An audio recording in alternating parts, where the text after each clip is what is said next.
नमस्कार, आप देख रहे हैं एकदम प्रभात। इस समय मेरे साथ मौजूद अनंत श्री विभूति स्वामी पंचानन गिरी महाराज जी। जानेंगे धर्म के बारे में, किसान के मुद्दे को लेकर आए पंजाब में जो माहौल उत्पन्न हुआ है उस विषय को लेकर के चर्चा करेंगे। सबसे पहले बात करेंगे धर्म से रिलेटेड। गुरु जी, आपको कोटि कोटि नमन। जय हो बेटा, जय माता, जय जयकार कर। गुरु जी, धर्म को लेकर लोगों में एक बटाधार हुआ है। मजहब के नाम पर, धर्म के नाम पर जो एक घिनौना खेल खेला जा रहा है, किसानों के बीच में ये सब कुछ चल रहा है। देखिए, ऐसा है, सदियों से सनातन बहुत प्राचीन धर्म है और हम लोगों को ये भी नहीं पता कि कितने हजार वर्ष पुराना हमारा धर्म है। बाकी किसी धर्म को 1000 वर्ष, 500 वर्ष, ये सारे हमारे धर्म में से निकले हैं। सनातन एक जड़ है और ये उसकी टानियाँ पत्ते हैं, आते रहते हैं, जाते रहते हैं। सनातन को ख़त्म करने के लिए पूरे विश्व के प्रयास चलते रहते हैं, लेकिन सनातन एक इतना भव्य धर्म है जो कभी ना ख़त्म हुआ। उसकी जड़ बड़ी स्थिर है। समय समय अनुसार लोग कोशिशें करते हैं, जैसे क्रिश्चियनों में धर्म परिवर्तन, मुसलमान बनाना, लेकिन जब लोगों को एहसास होता है तो वो लोग वापस आते हैं।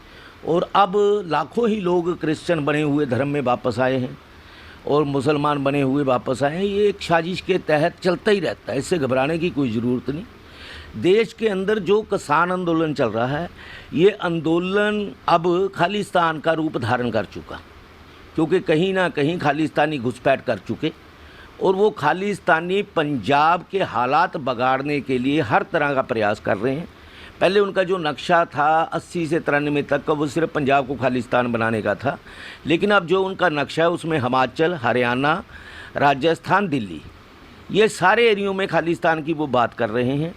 और लगातार पंजाब में जितना असला पकड़ा जा रहा है और जितने लोग नई खालिस्तान मूवमेंट ज्वाइन किए हैं, क्योंकि जब पहले 80 से 93 तक पंजाब में आतंकवाद शुरू हुआ तो खालिस्तानियों ने गांव के लोगों के बच्चों के दिमाग इस बात से फ्रेश किए थे कि आप लोग सारा दिन मिट्टी में मिट्टी होते हो, शहरों के लड़के कारों में घूम रहे हैं, मोटरसाइकिलों में घूम रहे हैं, लड़कियों घुमा रहे हैं, तुम मिट्टी में मिट्टी क्यों हो रहे हो।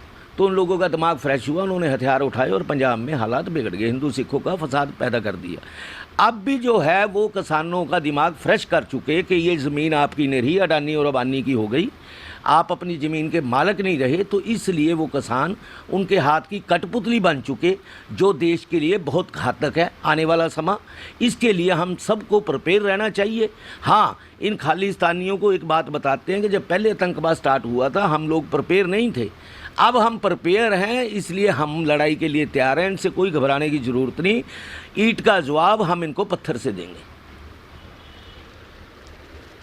किसान है खेत खलियानों में, बाग बगानों में, फिर किसानों के आड़ में जिस प्रकार से खेल खेला जा रहा है, हमारे गुरु जी ने स्पष्ट कर दिया है। गुरु जी, क्या संदेश देना चाहेंगे ऐसे लोगों को जो देश का माहौल बिगाड़ रहे हैं, धर्म के नाम पर, मजहब के नाम पर आम लोगों के लिए मुश्किल कर दिया है राह। देखिए, चंद भगोड़े आतंकवादी जो 80 से 93 तक यहाँ से भाग के जर्मन, अमेरिका, कनाडा, पाकिस्तान में बस गए, वो लोग डॉलरों के जोर पे यहाँ के सारे गैंगस्टरों को हायर कर चुके और लगातार वहाँ से डॉलरों का लालच दे के बच्चों को गुमराह कर रहे हैं। खालिस्तान के कभी झंडे फुरवा रहे हैं।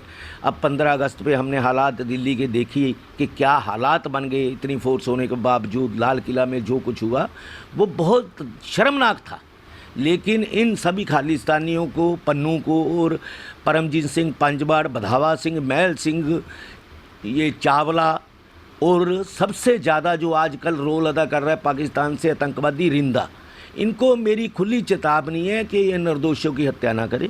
अगर वाकई में ये अपने बाप की औलाद हैं और इन्होंने माँ का दूध पिया तो हमारे से जब मर्जी समा फिक्स कर लें, हम हर जगह इनके लिए लड़ने को तैयार हैं। मेरे को आज 36 वर्ष हो गए, इन लोगों का हर जगह हमने रास्ता रोका है। सन 80 में जब भिंडरावाले ने आतंकवाद चलाया था तो वो मटका से पर्ची निकालता था, तो 82 में उसने पवन कुमार शर्मा जी की पर्ची निकाली थी और उसने कहा था कि 72 घंटे के अंदर गंगू पंडित आपको मार दिया जाएगा। यही फ़ोन एसएसपी को गया था, लेकिन 12 घंटे बाद पवन शर्मा जी और हमने हरमंदिर साहब के बाहर स्टेज लगा के कहा था तेरे में दम है तो तू बाहर आ। तो ये लोग बुज़दिल हैं, दलेर नहीं है। ये पीठ पीछे अटैक करते हैं, आगा शेर का पीछा गिद्दड़ का। एक बार ये पढ़ने का प्रयास करते हैं, अगर इनको पढ़ जाओ तो ये भाग जाते हैं। इसलिए इनमें कोई दम खम नहीं है। सिर्फ ये नीच हरकतें करके देश के हालात बिगाड़ना चाहते हैं। इसमें हमारी स्टेटों और केंद्र की बहुत बड़ी कमजोरी है, क्योंकि जो ये ननकाना साहब कॉरिडोर खुला है, ये पंजाब के लिए एक बारूद का बम है। ये खुलना नहीं चाहिए, इसे तुरंत बंद कर देना चाहिए, क्योंकि लगातार पंजाब के अंदर इतना असला पकड़ा जाना। अभी भिंडरांवाले का पोता गुरसिख जो है रोडे, जिसका चाचा लखवीर पाकिस्तान के अंदर बैठ के खालिस्तान मूवमेंट चला रहा है, जब उसके घर से 2.5 किलो RDX बम, 5 ग्रेनेड, 9 mm की पिस्टल, कारतूस पकड़े गए और उसे ले जाके टॉर्चर किया गया, तो उसने बताया कि मैं 5 खेपें लेके आया हूँ। पाकिस्तान से 5 खेपें आई थी जो मैं लेके आया हूँ। हर एक खेप का मेरे को 1 लाख रुपया मिलता था, लेकिन 4 खेप मैं सप्लाई कर चुका। वो कौन ले गया मेरे को नहीं पता। मेरे को तो ये बताया गया था कि मोगा फिरोजपुर रोड पे फलानी जगह रखा हो, वहाँ से कौन उठा के ले गया ये पता नहीं। और वो हथियार जो नहीं पकड़े गए वो पंजाब के लिए ख़तरनाक हैं, क्योंकि आए हैं तो कहीं ना कहीं यूज होंगे और वो निर्दोषों का खून बहाएंगे। क्योंकि जब बम फटता है वो ये नहीं देखता कि ये मुसलमान है, हिंदू है, क्रिश्चियन है, ईसाई है। उस समय पे खून सबका बहता है। ये इंसानियत का कत्ल है। ये लोग दरिंदे हैं, इंसानियत के दुश्मन हैं। और सभी लोगों को मैं ये मैसेज दूंगा कि इन लोगों के खिलाफ मरना तो एक दिन है, बार बार हमने नहीं मरना। जन्म बार बार हमारा होता है तो मरना एक बार है। इसलिए इन लोगों के खिलाफ दृढ़ता से लड़े, हर जगह इनको हम जवाब दें। और सभी लोग अपने एरियो में शनिवार एतवार जो उनके पास होता है उस दिन किसी पार्क में या मंदिर में इकट्ठे हों और वहाँ इन लोगों के खिलाफ प्रचार करें। और हम लोगों को पता लगे कि हमारे इस इलाके में कोई नया किराएदार आया है या कोई नया आदमी बसा है, ताकि हम उस पर कार्रवाई कर सकें। क्योंकि बहुत से लोग लापरवाही करते हैं कि पुलिस रिपोर्ट भी नहीं कराते किराएदार की, जो आने वाले समय में घातक होता है और एडमिनिस्ट्रेशन के लिए विफता खड़ी होती है।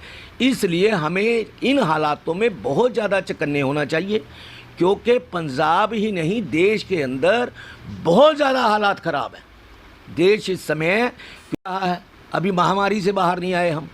और दूसरा, इन लोगों दरिंदों का जो हालात, जो इंसानियत के दुश्मन इंसान का कत्ल करने पे उतारू हुए हैं, इनको रोकने के लिए हम लोगों को एक होना पड़ेगा और हर जगह हम इनका रास्ता रोकें। समय आ गया है एकजुट होने का। जो धर्म के नाम पर, मजहब के नाम पर देश का माहौल बिगाड़ रहे हैं, उनको मुंह तोड़ जवाब देने का। इसी विषय पर हमने अपने गुरुजी के साथ साझा किया। गुरुजी, आपका बहुत बहुत धन्यवाद। जय हो बेटा, जय हो माता दी। एकदम प्रभात के साथ आपकी बात, देश की आवाज़। नमस्कार।